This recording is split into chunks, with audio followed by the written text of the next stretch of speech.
रुपया के रुपया ले गो, तेल के तेल ले गो, और फिर दुकान पे भी आना बंद कर दियो। अरे ससुरे बहुत दिना से देख रहा हूँ। अरे से हाँ। अबे हमने आपको पैसे नहीं दिए? हाँ, पैसे कहाँ दिए? देख, ये बहू खाता खोल के दिखाऊं तेरे साथ। हाँ, बहू खाते में लिख रहे हैं। कहाँ लिख रहे हैं बता दे। बहू खाते में लिख रहे हैं। बहू के खाते में? किसकी बहू के खाते में? हाँ, ये बहू खाता लिख रहा है। हाँ, इसमें एक एक पैसा लिख लो। तेरे ससुरे पैसा दे के ना दो और कह रहा हूँ पैसा दे दो। आई का पैसा देखो जो हमने आपको पैसा ना दिए के? तेरे ससुरे उठाऊं पैसे दिए? बता दो पैसा ना देखो। अरे सेठ जी, आप तो खानदानी अमीर ठहरे, हम तो खानदानी कंगल ठहरे। पैसा ला जल्दी से, नहीं तो समझ ले तेरे ससुरे उठा के पैसे निकालूंगा पीठ पे। हाँ। अरे सेठ, अब तो ऐसे मत करो यार। हाँ। हमारा 4 बार रोटी खाने वाला भूखे मर जाएगा। हाँ, पैसा ना दे दो। काय का पैसा? पैसा ले लो, दुकान पे भी आना बंद कर दिया। बता मैं कहाँ कमाऊंगा तो पैसे? अरे सुनो सुनो, महाराज तुम दोनों में कैसा झगड़ा हो रहा है? हुजूर, आजकल काऊ का विश्वास ना है। हम हैं बढ़िए, बिगड़िए मत, बढ़िए। हमारे यहाँ पे दुकान पे सामान ले गया 150 आया तेरी, और तेल ले गो, पैसा ले गो, न तो पैसा दे गो, और दुकान पे भी आना बंद कर दियो। महाराज ऐसा नहीं है, ये तो ये तेली की दुकान तेल वाला इतना सारा तेल देता है कि आपकी आधी जनता तो उससे ही मर रही है, और हमने इसको पैसे दे दिए। अब आप एक बात बताइए। मैं भारतवर्ष की जनसंख्या कम करने का जैसा तेल बेचूं। अच्छा तो परिवार नियोजन को संग दे रहा हूँ मैं। अच्छा, मुझमें मेरा आधा खानदान खत्म हो गया, तेरा थोड़ा तेल का खा गया।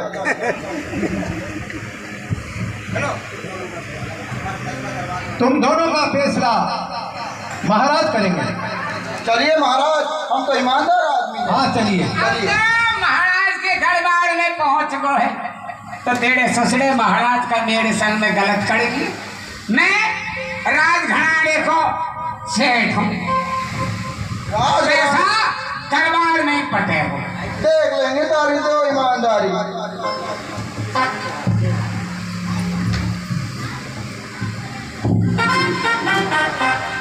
महाराज, एक तेली और एक बनिया तू कौन है? आपस में झगड़ रहे थे। ये आपके दरबार में आना चाहते हैं। विक्रम। हाँ भैया। चौधरी साहब और सेठ जी। हाँ।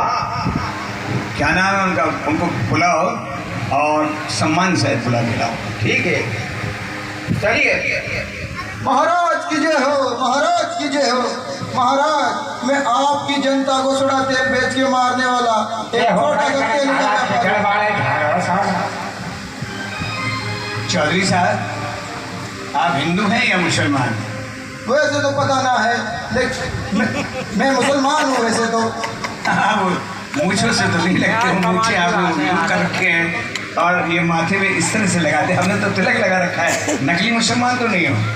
हाँ नकली हूँ, वैसे मेरा तो असली कुछ है ही नहीं। कोई बात नहीं चौधरी साहब, इंसान छोटा हो या बड़ा हो, समझे, ऐसा कुछ भी नहीं है।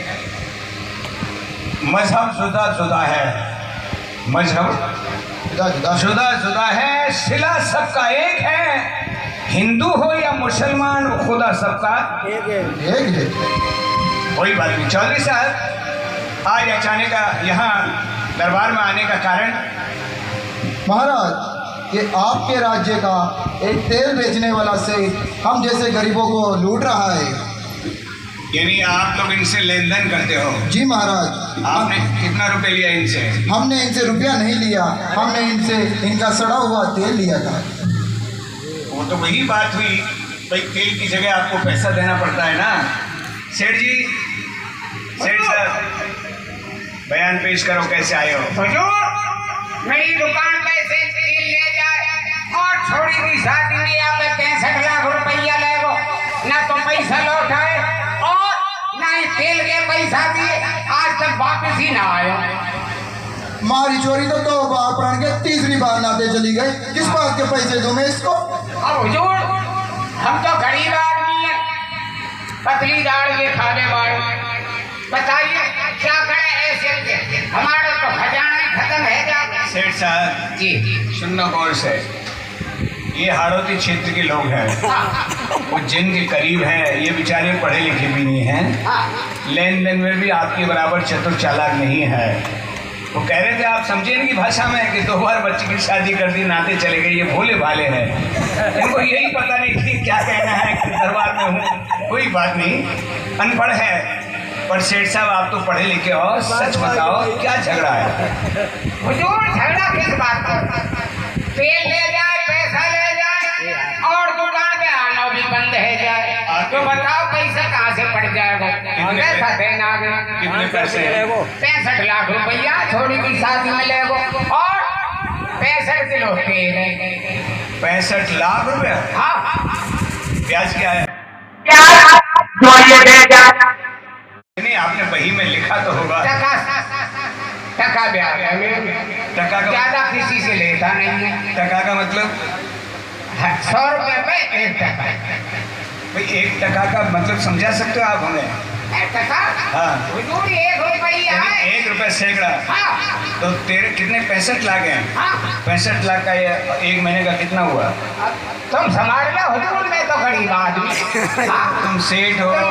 हुजूर राज जाए, फैसला से ऐसा खड़वाएंगे, वैसा मंजूर करना पड़ेगा। विक्रम, नहीं तो होली से शूट कर दिए जाओगे। इस गर्मी के टाइम में सेठ जी भी बहक रहे हैं। पहली बात है, इस गरीब आदमी को 65 लाख रुपए कौन देगा? सेठ साहब जरा होश में आइए, ये दरबार है, ये मजाक नहीं है। 500 रुपया की जब आपने पैसा दिया होगा तो वही में लिखा होगा 500 तक। कौन सी तारीख में दिया, कौन सी तारीख में जमा किया, क्या नहीं किया, सच बोलो। हाँ हुजूर 32 तारीख मिलेगा, 35 तारीख में लिख दिया मैं। 25 को ले गया, 35 को मतलब लिख दिया। हाँ। तो महीने में कितने दिन होते हैं? 35 दिन हो। विक्रम जी भैया।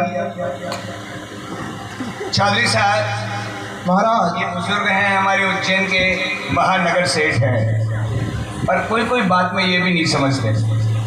तुम अल्लाह की कसम खा के कहो और काबे की तरफ हाथ उठा के कहो कि मैंने इनको पैसा लौटा दिया। महाराज, मैं अल्लाह की कसम खाता हूँ, आपके चरणों की सौगंध खाता हूँ, काबे की तरफ हाथ करता हूँ, मैंने इसकी पाई कोड़ी कोड़ी लौटा दी थी महाराज। देखा सेठ साहब, अनपढ़ मुसलमान है, तब भी वो काबे की तरफ हाथ करके कह रहा है। जानते हो काबा किधर है? काबा जाके घर में होगा। अरे बेवकूफ, पश्चिम की तरफ है। हम लोग उगते हुए सूर्य को नमस्कार करते हैं, ये छिपते हुए को करते हैं। अच्छा, कसम से कह रहा है कि मैं काबे की तरफ हाथ उठा के कह रहा हूँ कि मैंने पैसा लौटा दिया। मैं तो यूँ कह रहा हूँ, काबा कोई चीज होगी घर में, घर में। सेठ साहब, सच बताओ भरे दरबार में कि इन्होंने पैसा नहीं दिया, कसम खा के कहा हो जनता की। हुजूर इन सब की सौगंध खा के ना पैसा ना दियो। गंगा की कसम खा के कहा हो। हाँ, गंगा जी ना हाथ करके खेड़ा पैसा ना दियो। चौधरी साहब, महाराज सच बताना, जब आपने इनको पैसा लौटाया कोई गवाह है? नहीं महाराज, ये सेठ ने मुझसे सुनसान जगह पे पैसा लिया एक था पीपल का पेड़ और वहाँ पर एक पीपल का पेड़ था और आसपास कुछ भी नहीं था। यानी आपने जंगल में इनको पैसा लौटाया और जहाँ आपने पैसा लौटाया वहाँ पीपल का पेड़ था। हाँ, पीपल का पेड़ था महाराज। तो जाओ पीपल के पेड़ को ही गवाह के रूप में बुला के लाओ। महाराज, ये पीपल का पेड़ किसे गवाही दे सकता है, ये बात मेरी समझ में नहीं आई। चौधरी साहब, आपने खुदा देखा है? नहीं महाराज। अल्लाह देखा है? नहीं। लेकिन सुन के यकीन की करते हो ना? जी महाराज। तो सुन के यकीन किया है कि खुदा जर्रे जर्रे में है? किया है महाराज। हम लोग भी मानते हैं कि वो परमात्मा कण कण में है, बात एक ही है। हाँ महाराज। जब परमात्मा कण कण में है, जर्रे जर्रे में है, तो पीपल का वृक्ष तो बहुत बड़ा है। जी महाराज। आपने पीपल के वृक्ष में गोल देखी है? जी महाराज। गोल में छोटे छोटे बीज देखे हैं? जी महाराज। उस बीज में ही इतना बड़ा वृक्ष खड़ा है, अर्थात उसके नाम से ये सारा ब्रह्मांड खड़ा है। जी महाराज। इसलिए जाओ, अगर तुमने पैसा दिया है तो वो पीपल का पेड़ दरबार में आके गवा देगा। जी आज्ञा महाराज। सेठ साहब इधर बैठो मेरे पास। सेठ जी, हमें विश्वास हुआ कि ये गरीब तेली चौधरी साहब झूठ बोल रहे हैं। और क्या? क्योंकि आप तो बड़े आदमी हो। और क्या? आप 10-5 हजार रुपए झूठ भी नहीं बोलते। मैं झूठ बोलने वाले के मुंह पे थूक दूं। हाँ हाँ। ना पीपर को फिर आवे ना गवाई। और यूँ बताइए सेठ साहब, ये चौधरी साहब इसलिए गरीब है ना, इसलिए झूठ बोल रहा है। और क्या नहीं? और अगर आप से मांगता तो आप वैसे भी क्षमा कर देते, हाँ? क्योंकि आप तो बड़े आदमी हो। बड़े आदमी, पैसा की कोई कमी ना, बोरी की बोरी भर रही है। हाँ, यही मैं सोच रहा था। सेठ साहब, ये अब तक नहीं आए चौधरी साहब। हुजूर, आ कैसे जागो? क्यों? पीपल को पेड़ कहीं आवे, वो तो यहाँ से बहुत दूर है। कितनी दूर है? करीब होगा करीब 3 किलोमीटर। बराना से आगे, हाँ दादा साहब के आसपास। हाँ। विक्रम जी भैया। जल्लाद को बुलाओ और इस सेठ को चौराहे पर खड़ा कर उसको नगिन करो। अरे बेशर्म, जब तुझे पैसा नहीं दिया तो तुझे क्या पता कि पीपल के पेड़। हुजूर, मैं हाँ जी, हाँ। भाई निकलूंगा। बेशर्म नहीं गई। ओ नालायक, महाराज की जय हो। चौधरी साहब सलाम। महाराज, मैंने उस पीपल के पेड़ से बहुत विनती की। अच्छा। उसके सामने अपनी सारी मजबूरी का रोना किया। अच्छा। लेकिन वो पेड़ अपनी जगह से टस से बस नहीं हुआ महाराज। चौधरी साहब, वो पीपल का पेड़ आपसे पहले आकर के दरबार में गवाह दे गया है कि आपने पैसा इनको दे दिया है। क्या? आप बदस्तूर बाइज्जत यहाँ से जा सकते हो, जाइए। महाराज की जय हो। महाराज का और एक काम करो चौधरी साहब, जी महाराज, वो कोड़ला कहाँ है? मैं वो आपकी सेवा में भी हाजिर करता हूँ महाराज। ये सेठ साहब के कपड़े उतार करके भरे दरबार में इसे नंगा करो। जी आज्ञा महाराज। अरे बेशर, हुजूर, मेरी बेइज्जती कर रहे हैं। ये मैं गरीब- नगर सेठ हूँ। ये गरीब किसान शर्म नहीं आती तेरे जैसे अमीरों को? अरे ये गरीब किसान, अरे ये सर्दी गर्मी बारिश में मर मर के, सर्दी गर्मी बारिश में मर मर के किसान पैदा इस देश को नाच करें, और तुम जैसे जालिम कुत्ते इस देश को आजाद नहीं बर्बाद करें। क्या इसीलिए कहते हैं कि ये किसान काम करें और तुम आराम करें? महलों में सोने वालों, शर्म नहीं आती इन गरीबों का खून पीते हुए? तुम्हारी जीवन में किसान के बेटा बेटी मर जाते हैं, पर तुम लोगों की कलम कभी बंद नहीं होती। चौधरी साहब, मेरा आदेश है, जब तक ये झूठ बोलना कबूल नहीं कर ले। ठीक है, आप ना बोलेंगे। ऐसा नहीं होगा। ये मोबाइल रखो नीचे, चल नीचे रखो इस माइक को। अरे और जब तक ये सेठ को ऐसे नहीं जैसे सचमुच देते हैं, ये बात जोर से मानो यार। बड़े दरबार में कसम खा के कहा कि मैं आज के बाद कभी किसी गरीब के साथ अन्याय नहीं करूंगा। और ना करो को काऊ के संग, भले कोई मेरे संग में कर। सेठ साहब, तुम 4-4 मंजिल की बिल्डिंगों में सोते हो, और ये गरीब किसान भरी सर्दी में जंगल में सांप का डर, गोहरे का डर, बिजली का डर, और बेशर्मो तमाम जिंदगी में साल में 2 बार 6 महीने में कभी कभी पैसे देते हैं। लेकिन तुम लोग महलों में एशियों में सोते हो, कभी इन गरीबों की तरफ देखा करो।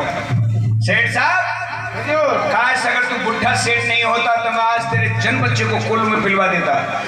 आज के बाद उज्जैन में कभी शक्ल मत बताना। भाग यहाँ से। 3-4 चले जाओ। 3-4 बैठे ये बच्चा, इनने कुल हो पड़वाओ। विक्रम, कहो भैया।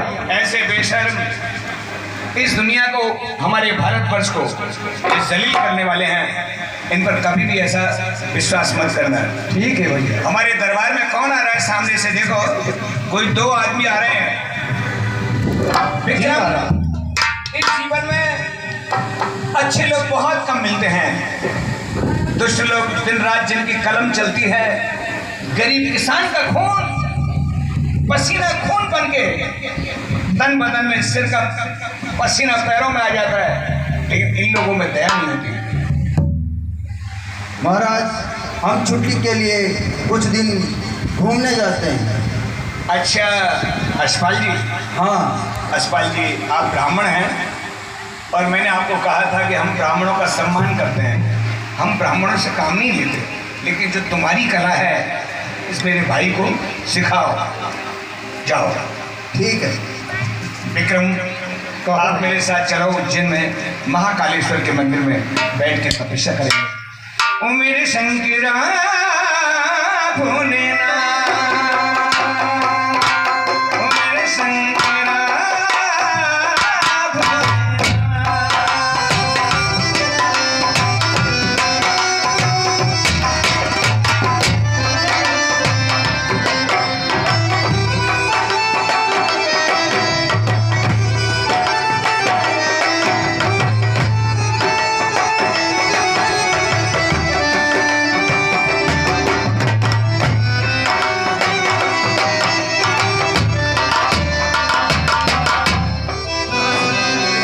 मैं मुझे रोक नहीं दिया वहाँ यार अपने उद्देश्य की पूर्ति के लिए